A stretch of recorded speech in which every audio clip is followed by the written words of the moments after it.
Naturalism. Dear students, we'll continue with naturalism. So, the second aspect of education philosophy is first already we have seen regarding aims of education, and next one is curriculum. So, every child is given the right to determine his own curriculum. So, in the previous aims of education, we have seen that education according to nature, that is, education should be depending upon the child's interest, child's nature, child's abilities. So, here they are giving a right to the child to determine his own curriculum, what they want to study, what they have to do in the nature. This will be decided by the children. He is expected to learn directly from nature through personal experiences. So that is what is happening. So he has to learn directly from nature through personal experiences, and subjects like nature study, agriculture, gardening, art, craft, botany, zoology, geography, and astronomy. So, in astronomy, what is the thing is, in idealism, everybody want to see the god, and we know our destination. What can happen in the future? We want to go and see the god. So that is the future of the idealistic philosopher. But in naturalism, the future will be calculated and future will be estimated with the help of astronomy by seeing the stars and its position. So these are the some of the subjects. So they want to study directly from the nature through the personal experiences.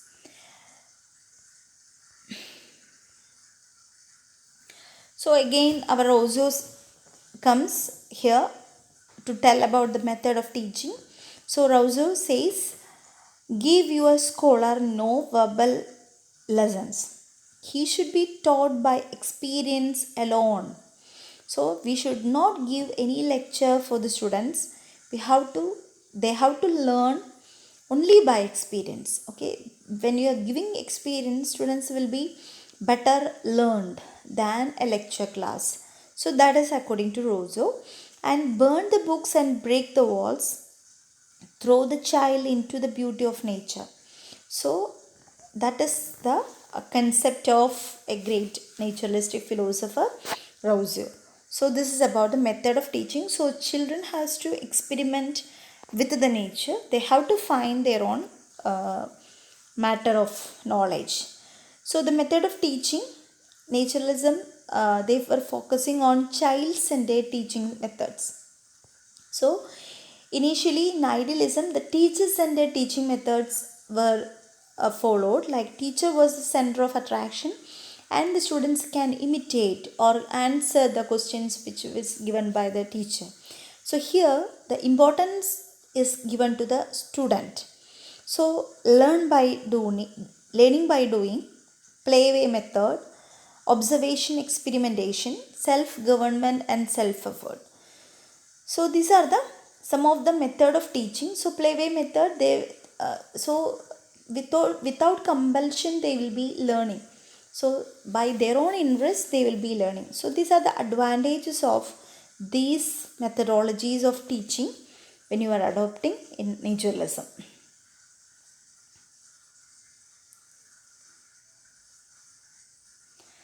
So regarding the discipline, already we saw the slogan of naturalism is freedom for child.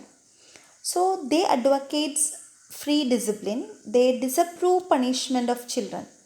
So punishment should be determined by the natural consequences of wrong deeds. So if they do any wrong things, nature itself will punish this child. So that was the concept of naturalistic philosopher. So they believe that freedom for the child. So when you are thinking about idealism, there was strict discipline was followed. So freedom should be regulated. That was the concept in idealism.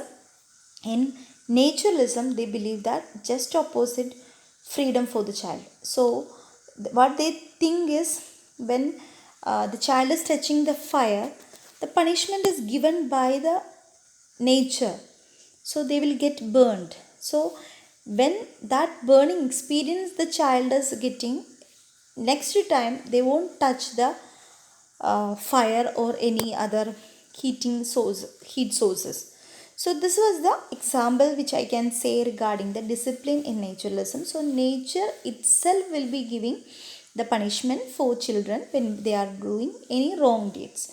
We should not give, or the parents or the teachers have no role in that punishing the child.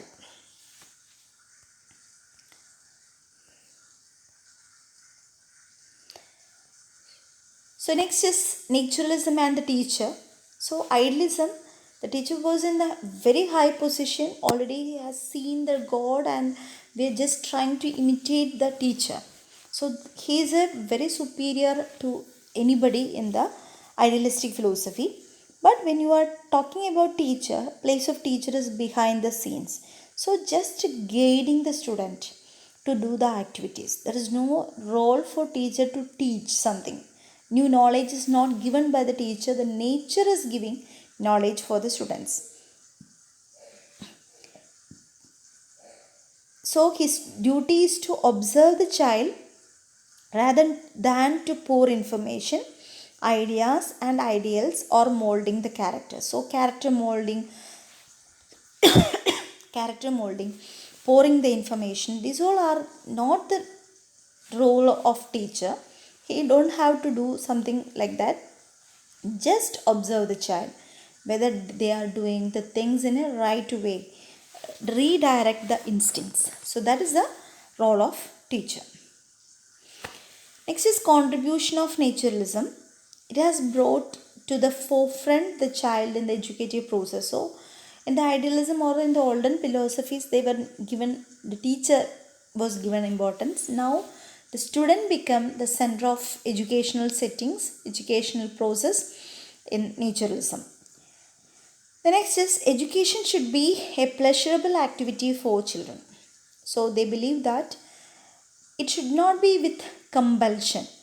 So there is no need of force in applying or in providing education. There should not be compulsion. So the in a free manner the student should learn. So it should be a pleasurable activity. So they are focusing more on experimentation, then playway method, learning by doing. So this will be a pleasurable activity for the children. Education should engage the spontaneous self activity of the child. So when they are doing some activity spontaneously, there will be learning happens. Then next is methods of instruction must be inductive to make teaching effective, inspirational and attractive. So there was beautiful methods of teaching which was adopted in naturalism comparing to idealism. So innovative methods are there. So it will be more effective, inspirational, motivating for the students, attractive for the students.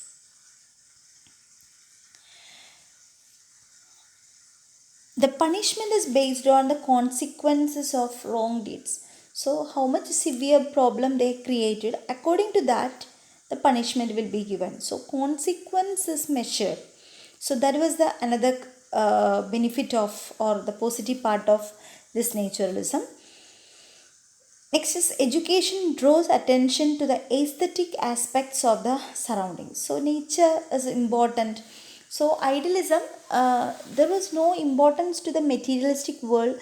They were trying to do 10 or 15 years of fasting and other strict activities to please the God and to see the God. നിങ്ങൾ T വിയിലൊക്കെ കണ്ടിട്ടുണ്ടാവും, തപസ് അനുഷ്ഠിക്കുന്നത് 15 വർഷം 20 വർഷം പുറ്റൊക്കെ ആയിട്ട് തീരെ വൃത്തിയില്ലാണ്ടൊക്കെ ആയിരുന്നിട്ടായിരിക്കും അവരെ പ്രാർത്ഥിക്കുന്നുണ്ടാവുക അല്ലെങ്കിൽ തപസ് അനുഷ്ഠിക്കുന്നുണ്ടാവുക. But here in naturism they believe in aesthetic things, like our surrounding should be good to see. So they will be doing some agriculture, gardening, these all things that are done to beautify the nature. So aesthetic aspects of the surrounding is given importance, which was not at all considered in idealism, because we want to live, we want to praise the God and we want to see the God. Materialistic world was not important, so they were not considering the surrounding. But in naturalism they are seeing good things in the surrounding.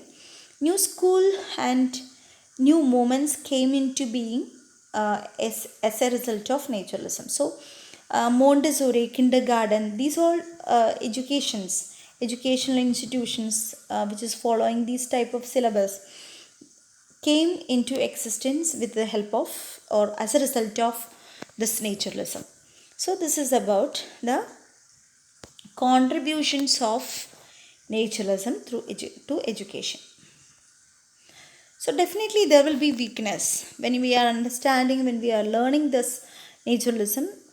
Practicability is very difficult, or when you are comparing idealism, we can talk so much about anything, but here experimenting everything, each and everything is very difficult, and it's very difficult to plan.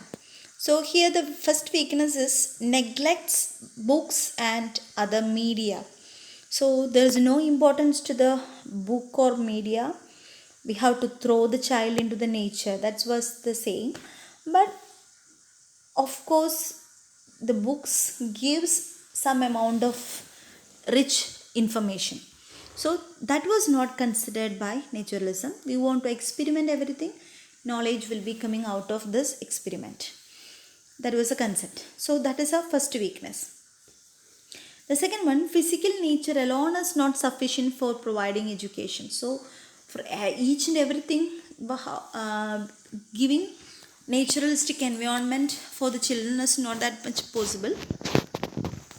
And some reading and some books also may be needed to get education. The third one is absolute freedom to child is a myth. So it's very difficult to practice complete freedom to the child. So that is a myth. We can only say, but when we are coming in contact with the children, definitely we have to punish. We cannot wait for nature to react to their wrong deeds. Ignores the higher ends in education process. So higher thinking abilities and higher qualifications are not given importance. So everything doing experimentations, that is very difficult. Provides very little importance, very little importance to the teacher in the educative process. So after all, teacher has its own role in education process. Every time we say child-centered education, but teachers also have a very much role in education. That's why we cannot say that teacher is behind the scenes. So that is another difficulty or another weakness of naturalism. Very difficult to find naturalistic surroundings. So for everything, finding naturalistic surrounding to learn is very difficult. So these are the some of the some of the weaknesses of naturalism. So we will be expecting that we can interact with the nature and we can find everything. So it may not be easy every time. So this is about the naturalism. So the second philosophy. This is also a oldest philosophy, idealism. The second one is naturalism. Both are oldest philosophies, but both are just opposite to each other. So hope you all understood. Please write down the notes and learn properly. Thank you.